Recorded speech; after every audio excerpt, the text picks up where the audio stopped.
before recognizing Senator Judge Soto, Attorney Wamil, just on the point of Senator Judge Marcos, to clarify, the decision of COA with respect to any appeal is final, is executory but not final even if it is appealed before the Supreme Court, correct? With respect to the obligation to restitute po, kahit magkaroon ng pendency ng petition for Attorney certiorari- Wamil, listen to the question, please. Okay, It is, Your Honor. unless a TRO is issued by the Supreme Court, it is executory but the decision is not yet final. Would that be correct? Yung decision po, final na, Your Honor. Kasi In-appeal nga sa Supreme Court, paano magiging final? Ikaw naman. A decision of the COA executory na po, Your appealed to Honor. the Supreme Court is executory unless a TRO is issued but is not yet final.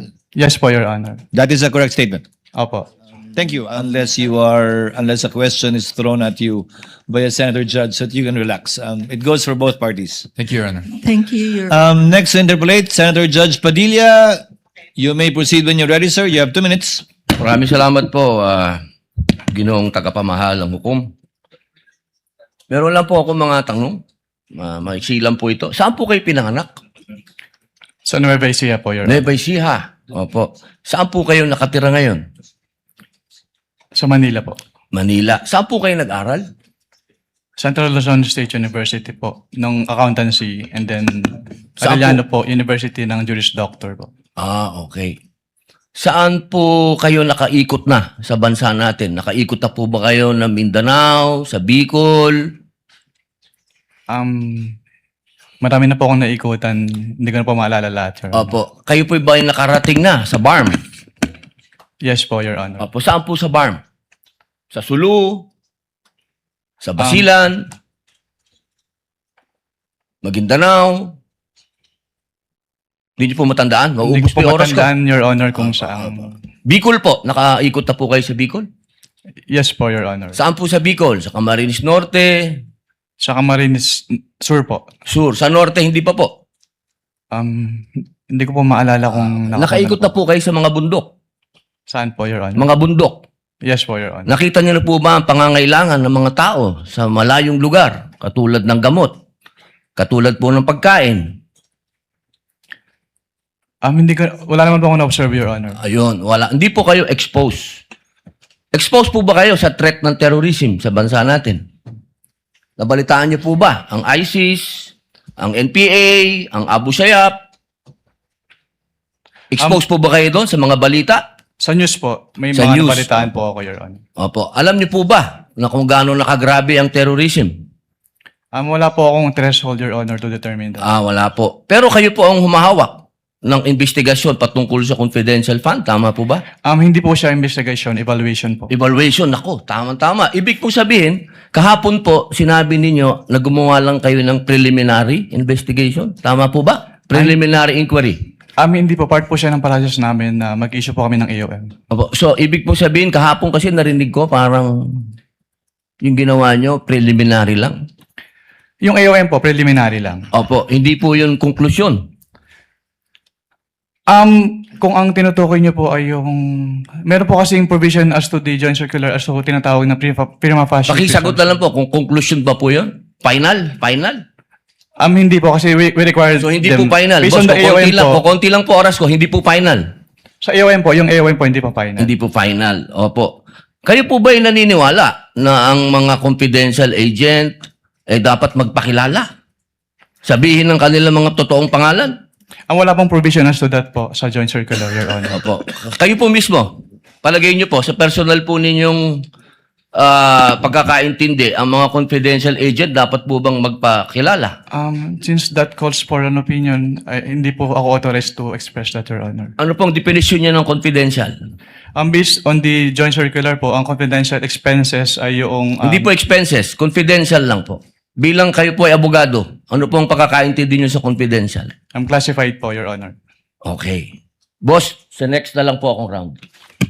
Thank you, Senator Salamat Judge po. Padilla. You may avail of the second round. Next would be Senator Judge Marcos.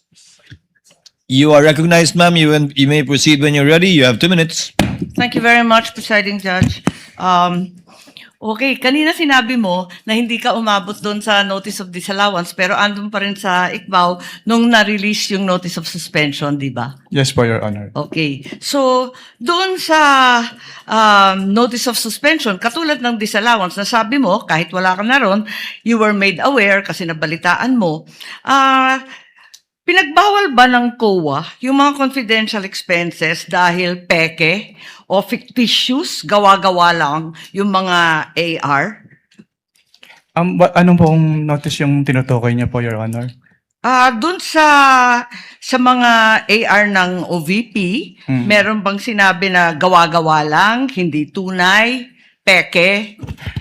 Dahil hindi po yan yung focus ng audit namin, wala po may basis para magkaroon ng findings po doon sa mga sinasabi niyo. So ang sagot, no. Walang sinasabi na fictitious yung AR. At doon sa AOM, pati sa suspension, ganun na rin sa ND, sinabi ba ng COA na yung AR and documentary evidence of payments, yung DEP, peke, falsipikado, huwad? Since hindi po yan yung focus ng audit po namin, wala po kaming findings about that, Your Honor. Sinabi ba doon na falsipikado yung DEP at saka yung AR? Na it was forged, kumbaga? Wala pong ganong findings, Your Honor. Wala rin, di ba? At doon sa mga pangalan ng mga recipient ng award, tama ba ako sa pagkaintindi na hindi rin sinita ng COA yung mga kakaibang pangalan tulad ng Mary Grace Piatos, Andy Lim, etc. Ang sinabi at binanggit talaga ng COA ay yung mga datos na hindi tumutugma. Tama ba? Since what we did is compliance audit po at wala namang provision yung circular as to the use of aliases, yes po, wala po kaming findings Kasi about that. sabi mo nga, neither allowed nor prohibited. Tama po. So, doon sa AOM at sa notice of suspension, the names of these reward recipients was never raised by COA. Di ba? Yes po. Tama. Dahil nangyayari talaga na kakaibang pangalan ang binibigay kapag confidential or intelligence fund. Kaya isa pang tanong ko, dun sa notice of suspension, pati na rin sa ND, ang pagkaintindi natin, final ba ito o hindi? Kapag sinabi po kasing notice of disallowance under the joint circular, meron na pong obligation to restitute agad. Tama, final siya sa COA. Pero kahit ang desisyon ng COA, pwedeng dalhin sa Supreme Court para maging pinal na pinal. Di po ba? I-clarify ko lang po, kapag dumating na po kasi sa Supreme Court, ang tanging ground na lang po dyan ay grave abuse of discretion amounting to lack or excess of jurisdiction. So wala na pong kinalaman po yung factual matters. Ganun nga, talaga naman na matters of fact, hindi naman rin na-raise sa Supreme Court, tama ka doon. Pero hindi pinal. Pwedeng dalhin sa Korte Suprema. At no point are these final. I-clarify ko lang po, yung decision po ng COA to restitute ay hindi po apektado nung pag-file sa Supreme Court. So, kahit mag-file po sila ng petition for certiorari sa Supreme Court, kailangan na po nilang ibalik kaagad. Kasi yung pendency po ng petition for certiorari, hindi po niya na-stay yung obligation to Naintindihan restitute. natin yun, pero hindi pa tapos ang kaso. Pwede pang dalhin sa Korte Suprema, hindi po ba? At saka dun sa notice of suspension, balikan ko lang, was there a finding na ginamit sa pansarili yung mga confidential funds ng OVP? That is a presumption po under joint circular. Misappropriated ba yun? Kindly wrap up. That is a presumption Judge po. Marcos. Hindi po kailangan directly sabihin kasi nagkaroon po ng presumption. Pero hindi sinabi. Sa madaling sabi, Pero dahil wala presumption talagang po siya, hindi po siya kailangan sabihin, Your Honor. Naintindihan ko, pero wala doon. Is there a COA finding na ninakaw ang confidential funds doon sa various AOMs and notice? Meron bang sinasabi doon na ninakaw? It was stolen? There is a prima facie evidence na nagamit po siya for personal use or benefit under the joint circular. Kaya nga. Kindly wrap up, Senator Judge Marcos. Yes, Yun avail of I round am two. done, but I have questions kung may second round. There will be a round two, and I will register you, Senator Judge Marcos. Thank you. Senator Judge Ejercito is recognized. You may proceed, sir. And when you're ready, and you have 2 minutes. Yes, thank you, Mr. Presiding Officer. Siguro dagdagan ko na lang din nun. Ito tayo tinatanong na rin yung tungkol doon sa mga paggamit ng mga alias sa ating mga senator judges. No? Dahil alam naman natin na kinakailangan din na lehitimong may pangangailangan na protektahan, no? Dahil nga confidential itong mga information, ang sa ilalim ng Joint Circular number 2015-0, paano dapat maprotektahan ang pagkakakilanlan ng mga confidential informant? Wala pong provision as to that, Your Honor. Kasi yung, wala po namang requirement yung circular as to the, pwede pa ulit po ng tanong, sorry. Well, yung hindi kasi parang alam naman natin, no, dahil lalo na sa mga intelligence at saka yung mga activities, mga confi, ginagamit yung mga alias, no, nabanggit nyo rin kanina.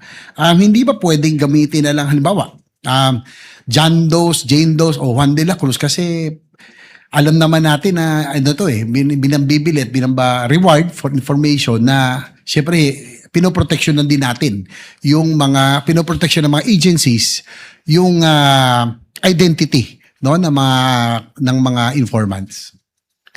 Ang masasabi ko lang po, Your Honor, wala naman pong provision as to the joint circular sa use ng aliases kasi silent po yung joint circular. So tanggap yun. Halimbawa nakita niyong medyo parang yung mga pangalan mukhang alias lang, ay tinatanggap dahil pang intelligence gathering. We base lang po dun sa document submitted to us. So, kung wala pong naka-indicate dun sa document submitted to us na alias po yon, hindi po namin malalaman, Your Honor. Tapos meron ding dapat may coordination paggamit ng intelligence or confidential fund. May coordination with law enforcement agencies, tama po ba? Yes po, based on the joint circular po, Your Honor. So, doon po, tanong ko lang po, meron po bang o may nakita po ba kayong naganap na coordination with the agencies, no? Of course, yung PNP, PAP, PDEA at iba pa, NBI na ginawa ang halimbawa OVP in this case sa kanilang paggamit ng confidential funds para sa sinasabi nilang confidential programs. Based on the documents submitted po sa ICFA, wala po, Your Honor.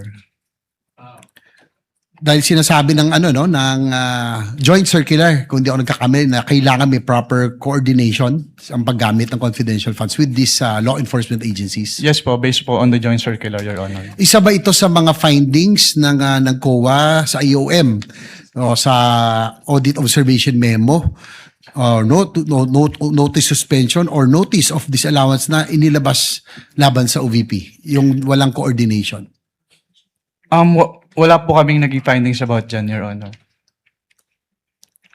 Last, Mr. Presiding Officer, doon sa course ng iyong audit, Mr. Attorney Wamil, did you see any evidence o may ebidensya ba kayo na si Vice President personally ang tumanggap, ang nakakuha o nagbenepisyo doon sa Confidential Intelligence Fund? Based on the documents po, wala po, Your Honor. Wala po akong personal knowledge about that po.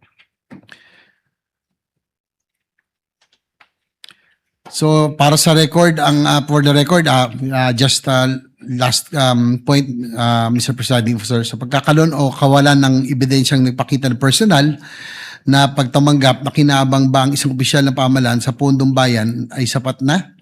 O upang matukoy kung may umiiral na pananagutang administratibo, sibil o kriminal?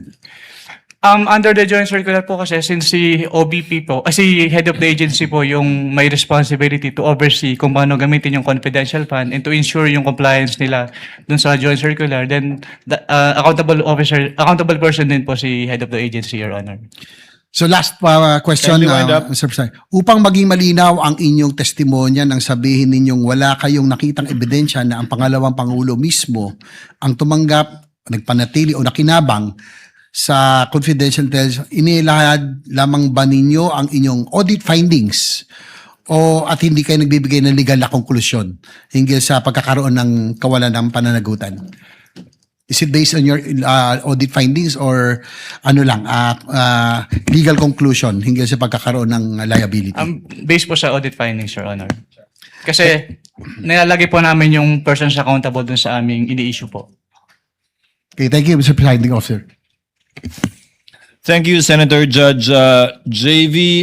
Before recognizing Senator Judge Soto, Attorney Wamil, just on the point of Senator Judge Marcos, to clarify, the decision of COA with respect to any appeal is final, is executory but not final even if it is appealed before the Supreme Court, correct? With respect to the obligation to restitute po, kahit magkaroon ng pendency ng petition for Attorney certiorari- Wamel, listen to the question, please. Okay It po, is, Your Honor.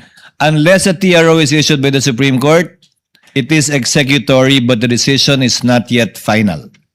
Would that be correct? Yung decision po, final na, Your Honor. Kasi Inappeal nga sa Supreme Court, paano magiging final? Ikaw naman. A decision of the COA executory na po, Your appealed to Honor. the Supreme Court is executory unless a TRO is issued but is not yet final. Yes po, Your Honor. That is a correct statement. Opo. Thank you. Senator